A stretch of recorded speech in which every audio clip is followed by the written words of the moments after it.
Hello and welcome to Ben and Curt Till It Hurts, the culture cast caught at the crossroads of curation and castration. I'm Ben. And I'm Curt. And here we are, movie series done, Troy Duffy over. We're done with him. We put him down. Till he finally nails Boondock Saints 3. Till eventually that movie gets made.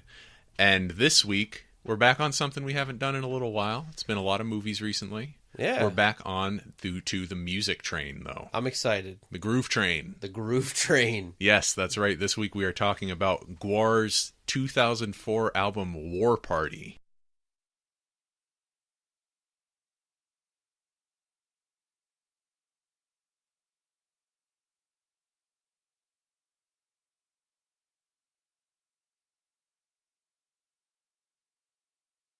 Yeah. Something I hold very near and dear to the heart. You got a lot of passionate love for this album, Curtis. And I could feel it when you were talking about it. The band, man. That's like... Yeah. GWAR is your thing. I'm that guy. You're a GWAR guy. What have you been up to in the past week? Oh, man. Well, inspired by the Boondock Saints, I decided to get involved in some vigilante justice. Yes! Me too! Yeah. We should team up and be like the real-life Boondock Saints. Yeah. What kind of vigilante justice have you been up to? I have been killing people that are... I have been killing people. I have been killing people. That's right. You heard me right. People that hit their dogs in public. Mm-hmm. Or at all. Hate that shit. Yeah, really at all. But when I see it in public. And then also when I go to Walmart and I see like the awful, like unprepared parents that are like slapping their kids' hands and being like, cut the shit, cut the shit. They're dead now. Those kids don't have to worry about that anymore. Yep. They may have other problems now. Yeah. But not that one. What's your vigilante justice look like? I've been killing cops. Perfect. We're the perfect team. Just the cops that kill black people or anybody and then don't like face justice for it. Right. Those ones, the ones who like see the internal tribunal and get let off with like a little slap on the wrist, couple weeks on probation. Mm-hmm. So you're searching out those cars with the Blue Lives Matter stickers. And, I've killed the entire staff of Val's. Just the management. Just the people down below. Not those nice young women who serve you. They were just doing their job. They were just doing their jobs. I found something that is one of the greatest discoveries that I've ever made in my life. Mm-hmm. Somebody, 17 years after the game was released, made the only player's guide for Harvest Moon 64. A group of fans made a 330-page player's guide to Harvest Moon 64. Like an official looking one. Made it not like a fucking GameFAQs.com. Made it text available document. To free download as a PDF. 330 pages of hand drawn. Oh man!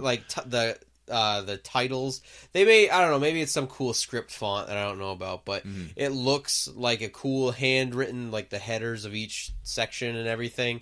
330 pages of Harvest Moon 64 facts with a section at the end for things that are talked about but probably disproven and not in the game, because it's a pretty mystical... Myths. A lot of things, the internet at the time that it came out, and then where... A lot of stuff in Harvest Moon 64, like, allegedly happens, but for the longest time, like, how to activate it was seemingly random. Uh-huh. So there's a lot of things that over time, they're probably not real, but we want you to know it's not real instead of wondering. Yeah, pretty you might hear about this. That this happened. Specifically, if you remember in college, I had my mental breakdown when I thought I was going to get the worst day of your life. The perfect ending on Harvest Moon 64. And that is because characters, NPCs in Harvest Moon 64 have an unviewable affection rating. Oh, wow. So similar to how when you try to woo your significant other, they have a little heart that, blinks colors, and, depending on what color, how much they like you. Mm-hmm. Every character has one of those, it's just not visible. Huh. So this person, or these people that made this guide, have made a guide that explains how the affection works and says you can't see their affection meter, but they'll start saying these dialogue phrases when it hits 50, and you need it to be at whatever to do to trigger this. So it's like a very roundabout way of figuring out the perfect Harvest Moon 64. Whew. So I'm very excited. I honestly have thought about just going to Staples and having the whole thing printed. Yep. Get it print shopped. Yep. I'm actually going to bring my N64 down to World Zero Electronics, shout out, on Friday to leave it with them while I go on vacation so they can fix it because it's not working. And I think the podcast might go on hiatus for a while because I think I'm going to be pretty involved in that perfect ending of a game I've been playing for 20 years. Yeah. So. All right. Let's get into this GWAR thing. GWAR. What is GWAR? GWAR is a metal band from Richmond, Virginia, formed in 1985. They're a shock rock and heavy metal band who have been putting out albums consistently for over 30 years now. This album, in particular, is considered one of their most successful. The reason that I chose to do it is a little dated at this point. Initially, full disclosure, when we come up with an idea for a show, a lot of times it gets thrown onto a list and then it can be a while before we get to it. We have 3-month David Lynch series. You know, things happen. We're not here to relitigate that, Curtis. Things happen on this podcast, but it's been a few weeks since things like that happened. We're friends again. We have the tight shit list. Not on the wall yet. It's happening. But the idea to do War Party came up in my head around, I think, like last fall, because that was at a time when the kind of political turmoil in America was kind of bubbling up. There was a lot of... It was like Charlottesville was in Charlottesville, August. And then the whole thing with all the statues and the Civil War remembrance and the white nationalists kind of really started to sprout up. Yeah. So War Party is a very critical album that kind of discusses the state of America in 2004. And initially, I was curious to hear what you thought of 2004 GWAR album and 15 years later to see if things had gotten better or worse, stayed the same. Things have kind of boiled down a little bit since then. We're kind of... I think the problems... Everyone went inside for winter is what happened. Yeah, that's probably really what it is. The problems are definitely... Nothing's changed. Right. But where, you know... Well, no, actually, I do think something has changed. Well, the alt-right died. The alt-right is dead. You're our man on the ground for the alt-right. Yeah. So... But they're going to reform. There'll probably be more high-profile protests this summer, so keep an eye out for those. They will not be under the same Unite the Right sort of banner, but they're going to try to do that kind of thing again. Yeah. Yeah, I guarantee it. So, my first question about War Party, the most important one, did it fucking bang? Most of this album bangs. Most of the album bangs. There are a few. Yeah, there's some duds. Teeters in there. Yeah. I can think of probably 3 songs that I'm not crazy about. Yeah, me too, probably. I wonder if they're the same songs. I wonder. You want to just go through, name the ones that we don't like? Yeah. What do you think? I'm not a fan of War Party or The Reaganator or, oh gosh, I can't think of a third one. Well, those are 2 of my favorite songs, so this should be a good... I would have to say Lost God and A Fistful of Teeth. Yeah, Fistful of Teeth is kind of a weak closer. And Decay of Grandeur are probably my 3. Decay of Grandeur? Can't remember it. Yeah. No idea. No idea. And yeah, I don't like Lost God that much either. So maybe it's more like I have like half the album that is kind of not great for me, but then the other half is really, really good and tight. So, to try to kind of set the tone for when this album came out, I have to also fully admit, biggest GWAR nerd on earth, probably going to be way too descriptive about everything. You've probably written some of the articles on the wiki. Yeah. On the Scumdogia, Encyclopedia Scumdogia.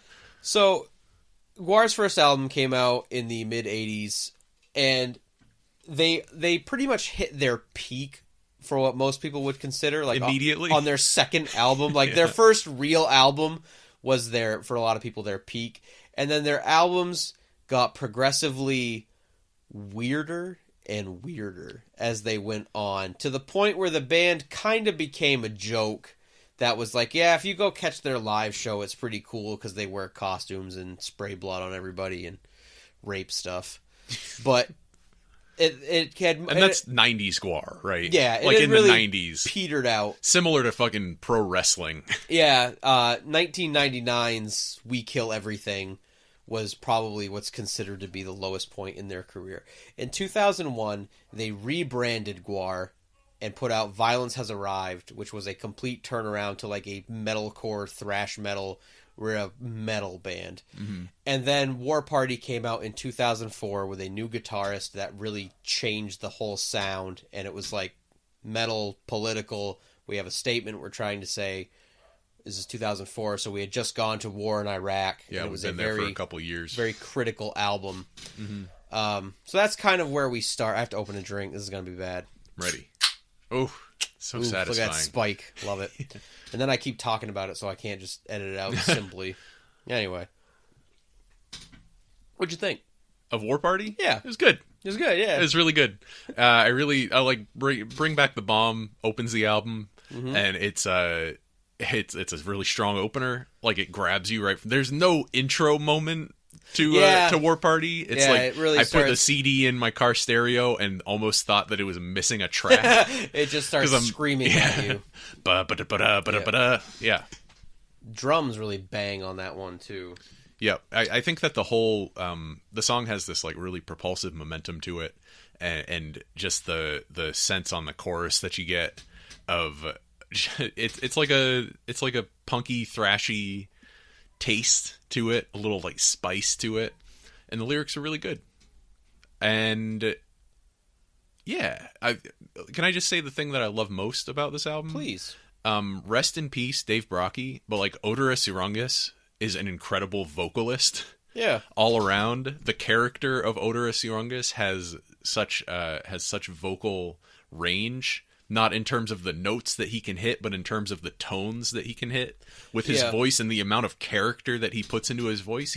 It really feels like he is doing a voice acting performance. One of my even more so than like a lead vocalist performance in a band. It's pretty. He has a very diverse bag of tricks when he performs. One of my biggest criticisms of GWAR's newest album, after the death of Dave Brockie, was that it was hard to articulate why their new singer had a wider vocal range than Dave Brockie, but it was more predictable. And with Dave Brockie, you never really knew what was going to happen, but these like handful of different voices that he would use to portray the character he's playing they always worked, and you never really knew which one was going to come out. Yeah. Now, what are we critical of on War Party? I mean, some of the songs aren't very good. We already kind of named some of them. Yeah, I think, you know what it is for me? It's a hella uneven album. Yeah. I think overall, I really enjoy it. But there are a few... GWAR has always been kind of weak at a strong concept for an album. They would follow up this album with like their strongest concept album, which is probably my favorite GWAR album. But we're not here to talk about that. One thing that's noteworthy about this album, though, I just thought of this with Dave Brockie. 2 of the people on this album are dead, and one of them has severe bone cancer that has like a 15% survival rate. Wow. GWAR's pretty much cursed. People are getting old, man. People are getting old. That's what happens when you start a band in the 80s. 30 years later, a lot of you are dying. When you start a band about how much you love drugs and decay of life, yeah, you don't get to be on the 15th album. That's just how it goes. Yeah. Do they? It's not about how they love decay of life, though, right? Because the whole political message of this album is kind of it's in favor of life. Yeah. It's satiric of what was seen in the mid-2000s as the party of death, right? The Republican Party. Yeah. This like decayed, shambling husk. I think I've managed to say shambling on 2 podcasts in a row now. We're good.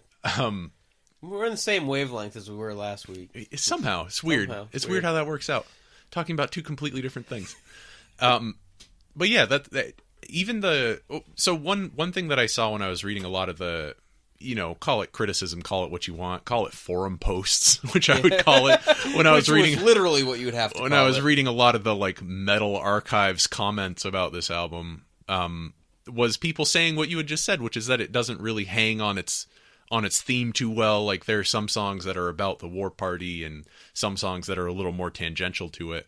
But I think that one of the things that they said was like Womb with a View stands out as not being in line with the rest of the album. I think Womb with the View is perfectly in line with the Republican Party's like trying to control women's uteruses in the mid 2000s and today. Yeah. That whole line of thinking. So like it's not just about the war that the Republican Party started. Let's not let the Democrats off too easy. And that's one thing that I think in posterity for this album stands out really well, is that it has become more relevant, because in the mid 2000s, maybe they were just writing about the Republicans. But since then, it's become clear that both parties are the war party, and that really the United States has a war party in control, just going by two different names so that they can kind of argue with each other. Yeah.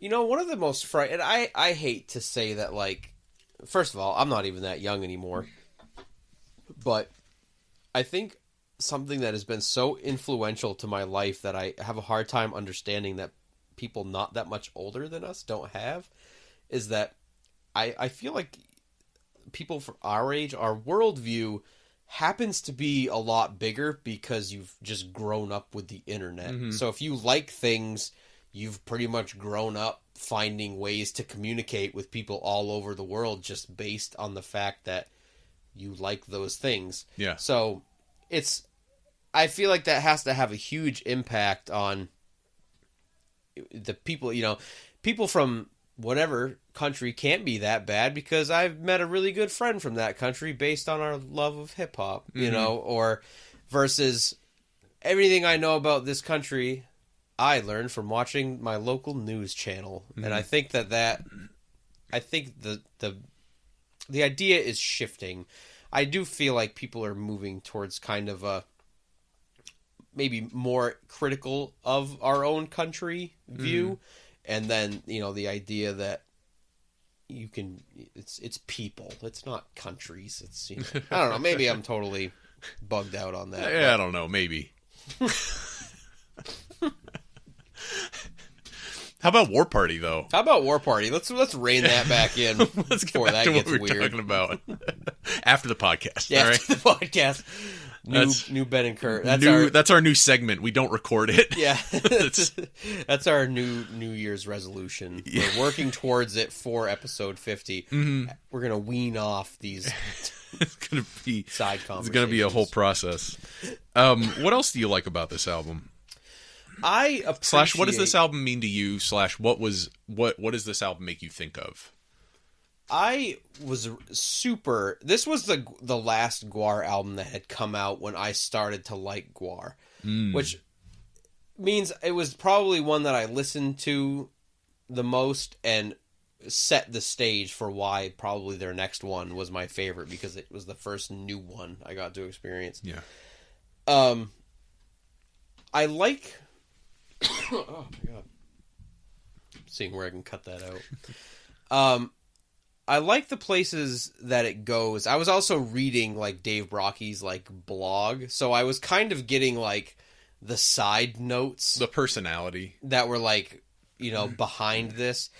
And he had written, long blog posts about how we were headed towards this war in the Middle East, and this could very well... I think he really thought that this would be like the downfall of America, because so many empires in the past have tried to pick fights with people in the Middle East whose whole life is fighting, and they're... I don't want to say that, like... I'm not trying to say that life in the Middle East is shit, so you have nothing to live for. That's absolutely not what I'm saying. That's what you were implying. No, that's I don't want to sound like that's what I'm implying. I just think that when you're comparing some of the things that Americans have and may take for granted. I'm trying to like tiptoe right now. I don't want to sound like an asshole. When you go up against a people that grew up in war and have lived in war, that it's hard to win a fight like that on the other side of the world. You're just dumping money into something that is an unwinnable fight. And I think Dave Brockie felt that other empires had collapsed because of this. Overstretching your reach, fighting people that just you couldn't win against. And I think he really saw this as like the downfall of America and used the War Party album to criticize America. And I think he felt that religion was ruining America, over enforcing the rights of a woman in her body was ruining America. The military was ruining America. And I think that it was probably one of the first edgy things that I heard, that when I was 15, I was like, yeah, it kind of just sank in that, just because so-and-so in your family is the troops, that there are other grown-ups that you know and respect that are no, man. Nah, fuck the troops. You don't have to be cool with everything the troops tell you they're doing. Mm-hmm. I don't know. I'm feeling... This always happens when we talk about things that I love. I'm like, I don't really know what to say about it. It's fucking sweet. Yeah. It is pretty fucking sweet. Yeah. This is good metal. Now, how about for you, GWAR's criticisms of America? I'm not trying to open the religious can of worms, but topics on this album regarding what the climate of America in 2004 was like. Do you feel that things have gotten changed on any of these fronts? I think they were just broadly correct about the state of America, about how people claim that the atomic bomb must never be used, but we stockpile them so that we can use them just in case, right? That's hypocritical. People claim that what's the intersection between... All right, how do I want to broach this one? Crostica is an interesting song because from what you say, it sounds like Dave Brockie was making a broad statement against organized religion. I can't make a similar broad statement to that considering my own background and beliefs. But what I can say is that religions exist within the same fallen world as everything else, and they can be corrupted by the same fallen world as everything else. And what happens when that occurs is what I have come to refer to as fascist religiosity. This idea that your religion gives you static answers to every problem in the world, rather than, say, procedural answers that help you approach problems in productive and unique ways. Yeah. That's probably a bad way to say that, but that's kind of what I'm getting at. Is that Crostica to me represents not just a broad, dismissal of all organized religion, but a dismissal of Christianity as combined with the sort of fascism that you might see a swastika associated with. Yeah. Right. So he's right about that. Is the evangelical movement in the United States has a lot of poisonous shit in it, and the way that a lot of religious people feel that they can judge others is no good, and the association of religion with hate is no good. Boondock Saints represents kind of a similar thing to me. Yeah. I'm glad that this came after Boondock Saints, because it weirdly connects in a way that I didn't intend for it to. It's something that it's something I like to think about, and it's strange when I look at... This is probably a can of worms. We may have to, after the podcast, this one as well.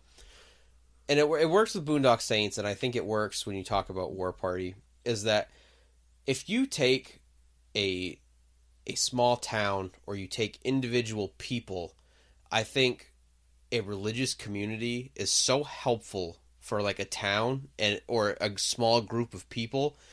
And I think the same thing when you have a business, a small business where, you're all employed from the same town, you all know each other's families, that type of thing works well.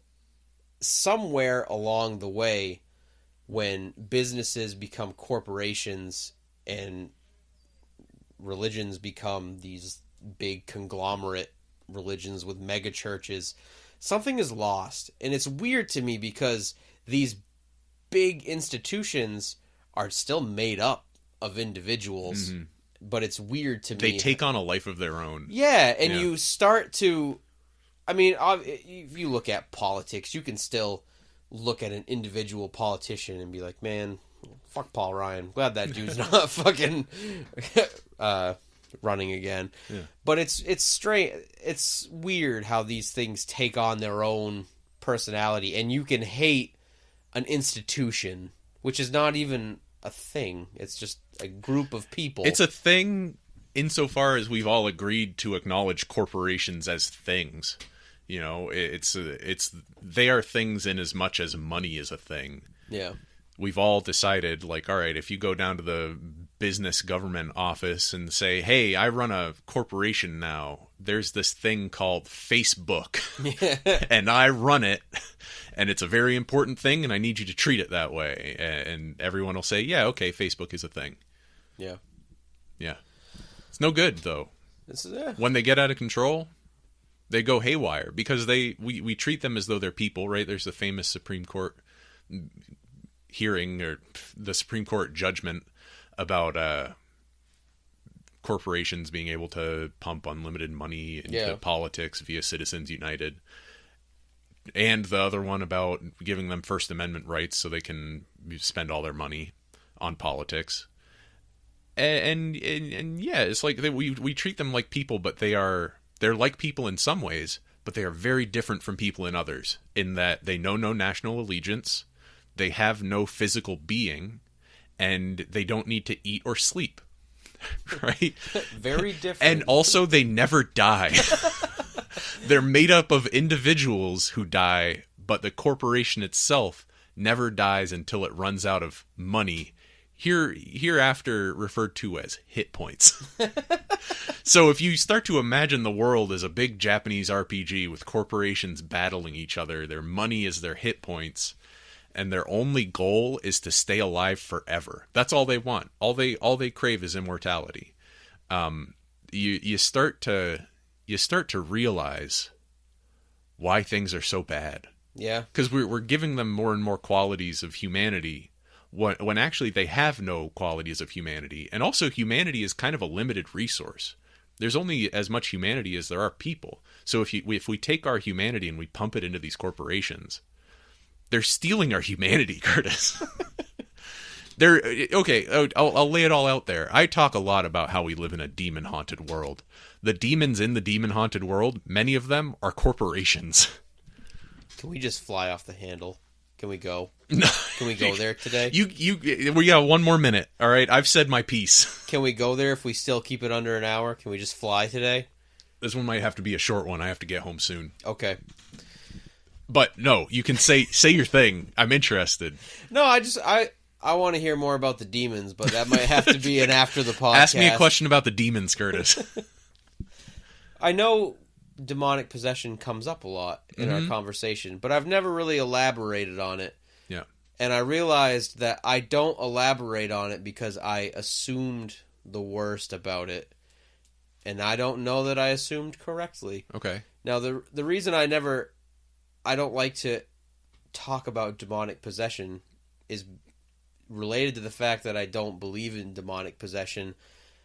My initial reaction to that idea is that it's humans skirting responsibility for shitty things. I don't know anything about what you think about demonic possession, so it's not really fair that I thought that. All right, I'll give you the rundown. Let's talk psychology real quick. Let's do it. Now, I've not articulated these ideas, so this might come out garbled, but let's talk psychology real quick. You can imagine, I think we like to imagine ourselves as one being, one single psychology unified in our mind, and at our best, that is what we are. But most of the time, what we are is these little semi-autonomous units of psychobiology, right? Your brain has these cycles that it's running through all the time. Some of them are very basic, like drives. Like, I need to eat. I'm hungry.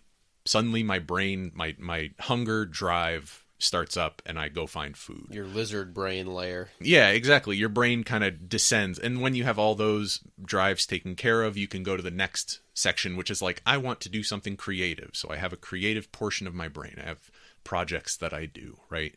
Or you have like, all right, I have a part of my brain that is who I am at work, right? And that part of me is dedicated solely to my job, teaching children, coming up with new program ideas or behavioral interventions, stuff like that.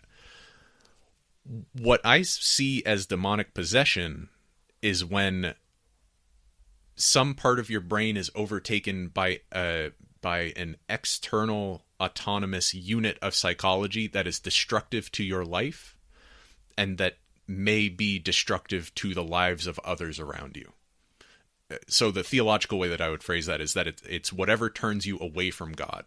In general, if you're following biblical principles, you're directing your life towards God, you're directing your life towards success spiritually. You're directing your life towards making the world better, towards loving people, towards being a patient and helpful and loving person.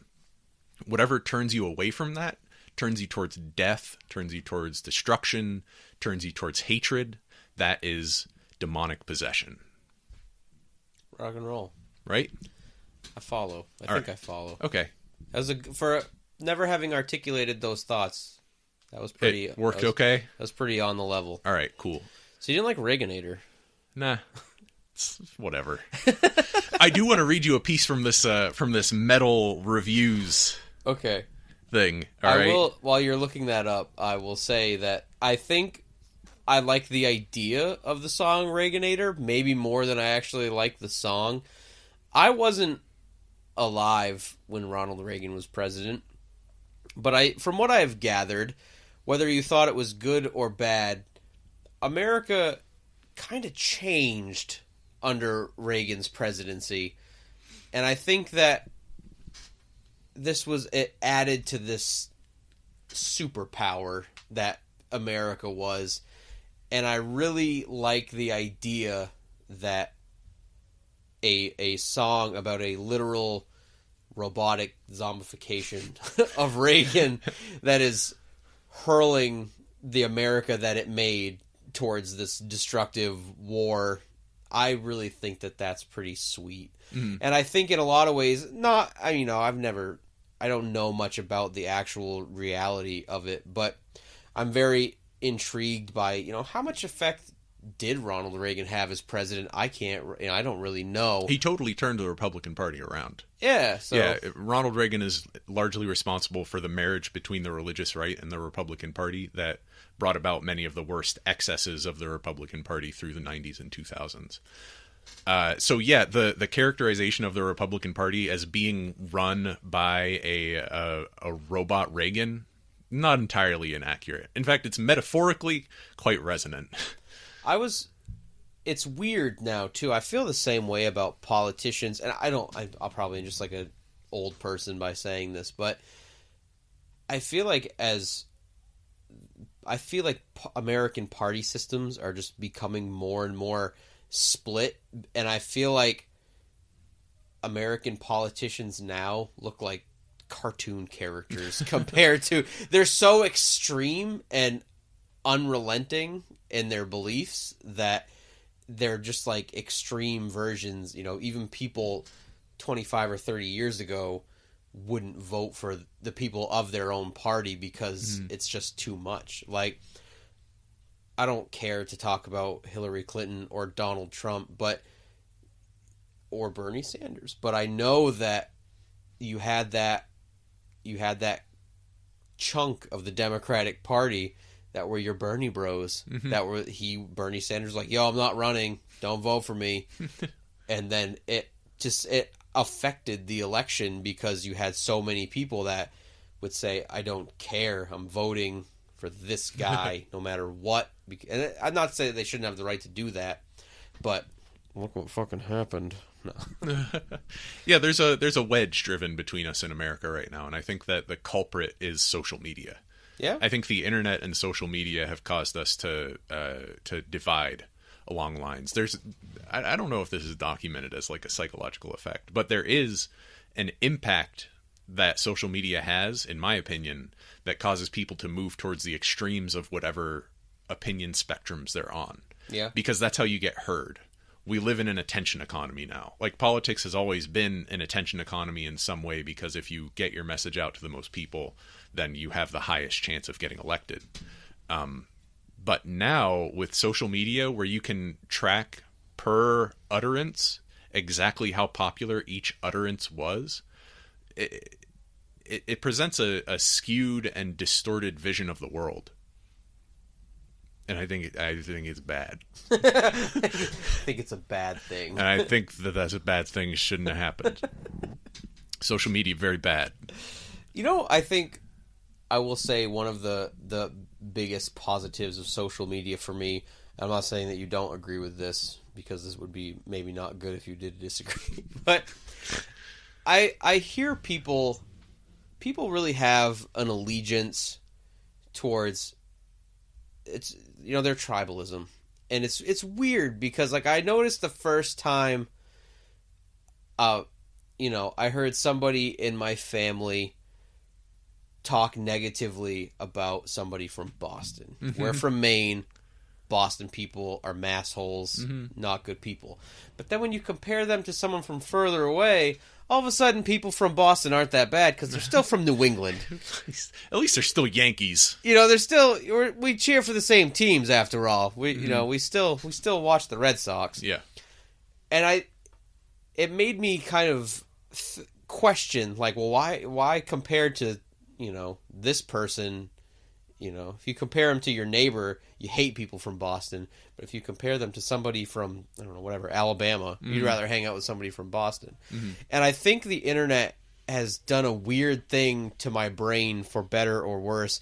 I know when people talk about, it doesn't really happen as much anymore, but when people talk about adopting children from third world countries, there's always the what about people that are, you know, what about kids in your own town that need help or whatever. I've had this like weird thing where in my brain, I don't know why I should care about a homeless person in my hometown more than I should care about a homeless person on the other side of the world.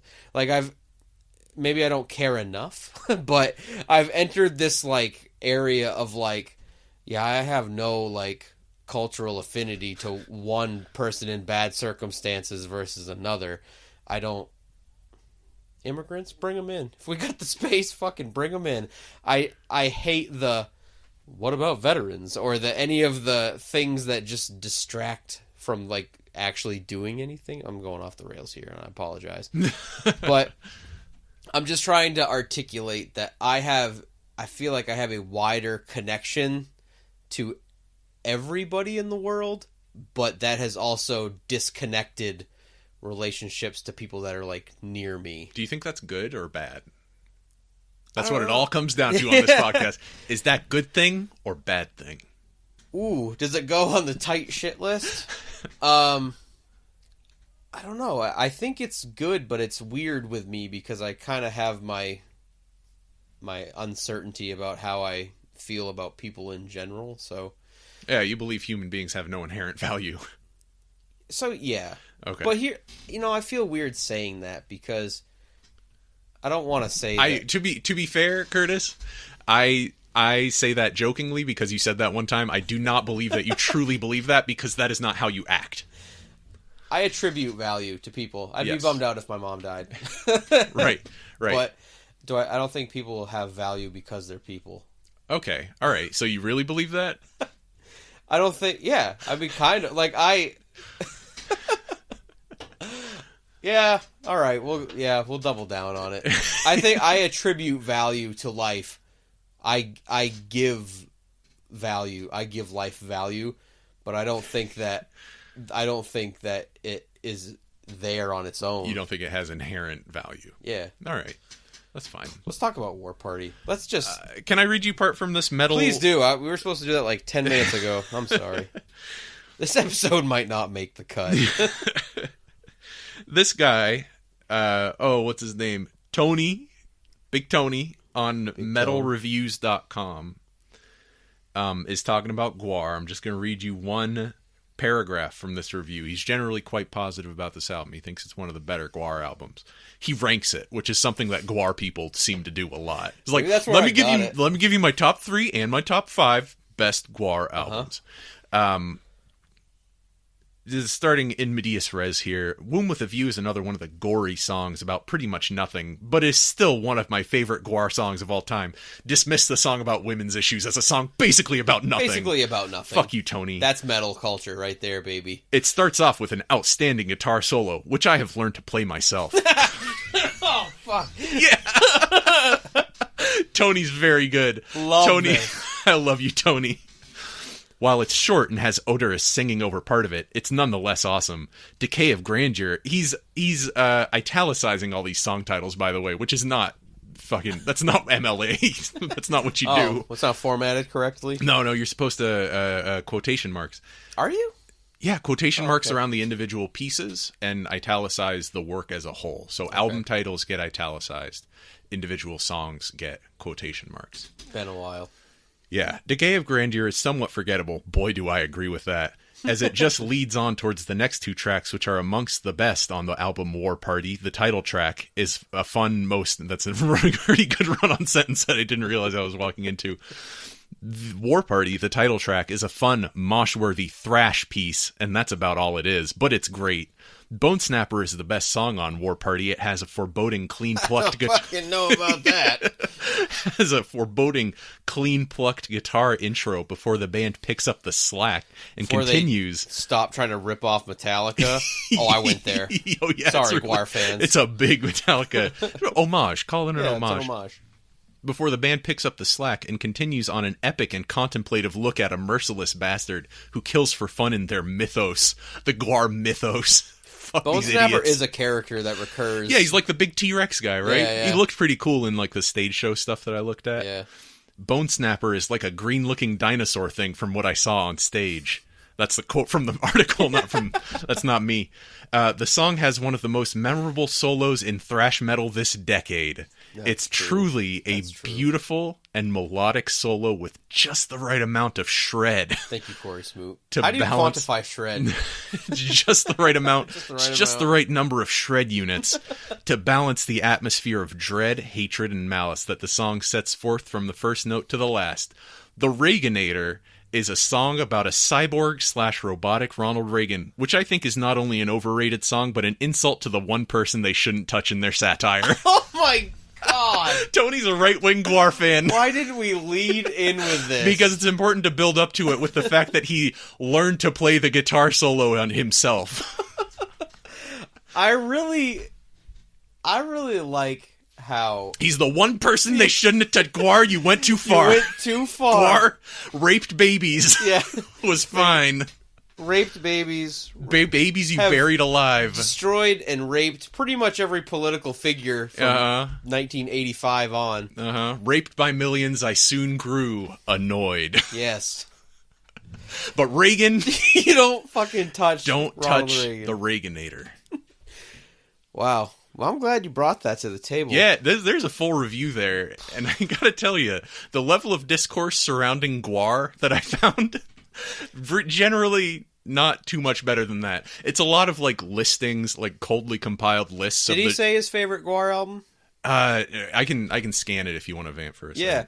You know where GWAR loses me, and I get where they come from. I understand that we're talking about shock rock, and the point is to say things that offend people, but you lose me when you talk about the babies. That's, I think, like the number one, like, why I don't like A Fistful of Teeth. And when he talks about eating his baby, that's a little. But I do like that theme in metal. It reminds me of the song "Saturday Night" by the Misfits. I don't know if you're familiar with that song, but I really like the theme of like lamenting this thing that you've killed, but then you turn it around but like not for the reason that you would like. Oh, I'm really sad that I killed this baby because I ate it. Now I'm hungry and I wish there were more babies. Like it's very middle school. Yeah, you know, in Saturday Night by the Misfits, you have the singer sad that he killed his girlfriend, but only because the women he's killed since then aren't as satisfying as that kill. And you're like, oh, okay. Oh, all right. Here's a question for a newborn father. Mm-hmm. Newborn father. That's not father of a newborn. Father of a newborn. Are babies A, the most innocent clean slate, B, the most selfish creatures that could exist, or C, a little bit of all three? They're just human beings, man. Both. They're Yeah. just little human beings. They're exactly like human beings in every way, except they don't know anything. Hey, that's, Yeah, they don't know anything. Some people don't know they anything. they have the same tendency as everybody else, which is to soak in everything that they see and hear around them. Children are very alien to me. Yeah. Did I tell you about the first time I held your daughter? Yeah. This is a good story for Megan, because I don't know if I told her. I was so nervous. I don't hold babies. I was very rigid and sweaty. I was just like, I don't want to do anything I shouldn't do. Oh, we have a special baby too. Yeah. Yeah, so holding her might have been a little more nerve-wracking than other babies. I get just as... just as sweaty. But we're not here to talk about my hang-ups about babies. We're not here to talk about my baby either.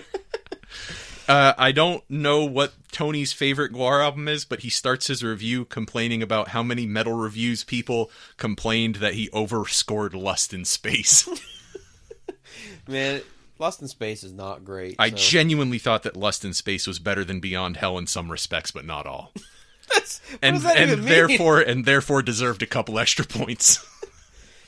Lost in Space is not better than Beyond Hell. I'm sorry. Beyond Hell is my favorite GWAR album, so... Now I'm just going to give you my ranking of GWAR albums. Here's my top 5. I'm no better than Tony. Man, I don't know. This episode is turning out weird. We had a long time to think about this, too, and now I feel wildly unprepared.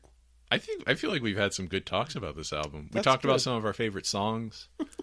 What we liked, what we didn't like. What else is there? What's off topic? What's off limits for you? If not Ronald Reagan, is it babies, or are you just on board for all of it? Like nothing's off limits, I guess. Like Yeah, I'm on board for all of it, but it's for heavy metal, for characters who are literally demons. Mm-hmm. Like that's what they are. They're themed as aliens, but they're demons.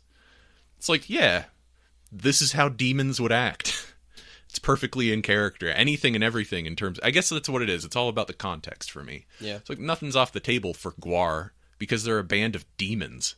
They're like one of the best modern depictions of demons as far as I'm concerned. Like demons in the classic sense, in the Paradise Lost sense. Just these repugnant beings that represent the worst that humanity and the universe has to offer. It's like, yes, this is what they would talk and sing about. And the political commentary of they would also be super down with everything the Republican Party was doing in the mid-2000s is pretty good. Yeah, that's a good point. I feel like that's a very succinct way to say what I was trying to say I liked about War Party. It's their first political album, and it's very humorous to me to think of these horrible aliens that represent the worst parts of humanity just being super on board with things your grandmother supports now. Yeah, it's like, yes, this, yes, more people should die. Why aren't you using those fun bombs? Now, I don't know if this is like too much of like a high school essay question, but now, 15 years later, comparing the climate of America now to then, what do you think is better or worse? I mean, they were totally right, but that's because they weren't, maybe at the time they thought they were just writing about the Republican Party and that the Republican Party's actions in the mid-2000s were going to be some kind of outlier. But not only have we continued the war in the Middle East, we've built special robot planes to do it for us now. Right? So things have only gotten more hellish since GWAR released War Party onto the world. I think that there was a sense of vision about where things were heading with War Party. It's a little bit of a prophetic work. Whether or not they realized it at the time, I think that's the purpose that it serves, at least at its best, barring the songs that are a little bit duds. Did we just lose the whole podcast? No, it just makes that noise sometimes, and Yeah. I hate when it does it because I can't stop it. Yeah. I think that War Party identified a trajectory, and that we have continued to follow that trajectory ever since. Well, and let me use this anecdote as kind of a connector between some of the things we were talking about, and as kind of a wrap up, because we're at that time. All right. My wrap up is that, do you know Richard Spencer? He's kind of the leader of the alt-right, as it were. Yeah. He's fading into the background a little bit now, but he has done so much to show that movement how to act in public to get people to pay attention. And if you listen closely to him talking, especially during like his college like stage performances where he just hurls abuse at the audience and gets abuse hurled back at him, he'll talk about how what really got him started in politics was his deep-seated opposition to the war in the Middle East. And as soon as he realized how intractable that was, that's when he landed on this other character, this other side, this like white supremacist dirtbag. And I think that is almost a reasonable response to being confronted with an intractable war against terror. A ridiculous idea, as Odorous sings in that song about how you can't kill terror. Another pretty good song. Yeah, I love that one. Yeah, the world just keeps getting crazier and crazier. The common people seem to have no way to affect things, so why not just be an internet troll in real life and try to rile up hatred of people who are different from you? Yeah.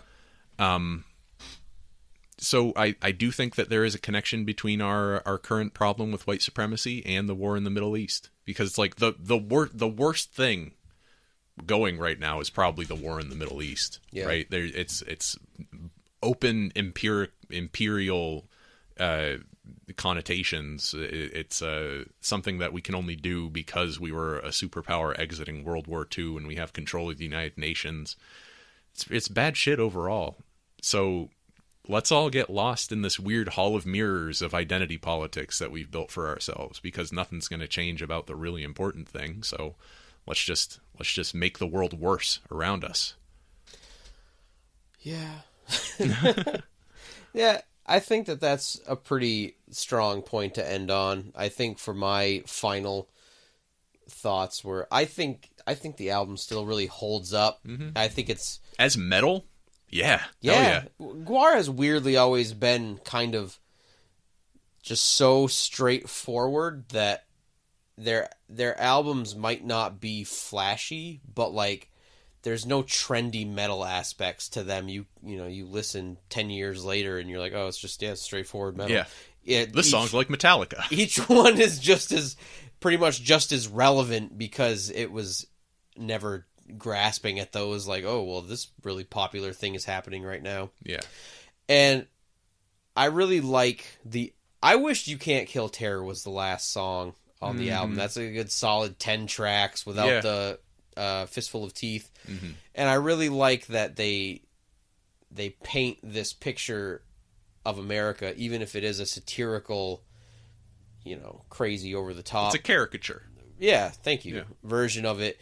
I think it's sad that we're moving towards that. And I really like the idea of You Can't Kill Terror because it kind of ends all those topics on, when you look at yourself, you're not look at the people you're judging, and then the people that you're a part of.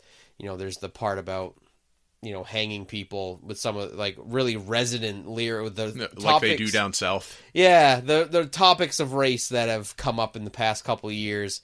It's that hit me harder than it ever had before, and I think that I like how the album, aside from Fistful of Teeth, kind of ends on this like, this superiority is here, but when you look back at your own country, there are some pretty fucking awful things. Mm-hmm. So, I don't know, I'm losing my train of thought. War Party maybe isn't as well known outside of like GWAR fandom as it should be. It seems like GWAR has kind of an insular fan base. Like maybe they, even within the subgenres of metal that they operate within. Yeah, it's pretty accurate. We're all super weird and not good. But anyway, are we good? I think GWAR is good. Thanks. Me too. GWAR falls in. Can we put it on the tight shit GWAR list? Can go on the tight shit list. I approve. All right. So we're going to wrap it up at that. That was an abstract episode, but I loved it. It was good. All right. How do you do an episode about music, man? I don't know. It's an unsolved problem. It's unsolved for us, definitely. Every time we do one, I have this weird, like, I don't really know how that went feeling afterward, but we'll find out. Y'all keep coming back, so we'll just keep doing it. Come back to the trough. So, next week, what are we talking about? We said it, and then I forgot. Chrono Trigger. Chrono Trigger. Yep. Yeah. You know, we've been in movies so long, it felt great to get our toes back into the music. Mm-hmm. We're going to start talking about video games again. Yep. Little bit of a new format. Yeah. This time we're not talking about a game that we're both very familiar with. We're kind of talking about a game that we both wish we had some fresh eyes on. Yep. You know. We'll be kind of playing through it maybe like once a month. We'll catch up and talk about it and stuff. So we'll be talking about Chrono Trigger next week. I'm excited to play it. Played a little bit in high school. Never got into it much. You got anything else? Nope. All right. So you can follow Ben and Curt Till It Hurts on Twitter and oh god, it's all falling apart. At Ben_and_Curt. You can listen to the podcast on iTunes and Stitcher. You can follow me on Twitter and Instagram at CurtCake5K. We'll be back next week to talk about, what do we say? Chrono Trigger. Chrono Trigger. Follow us on YouTube. Check it out. We'll be back. Thanks for listening. Good night. Bye.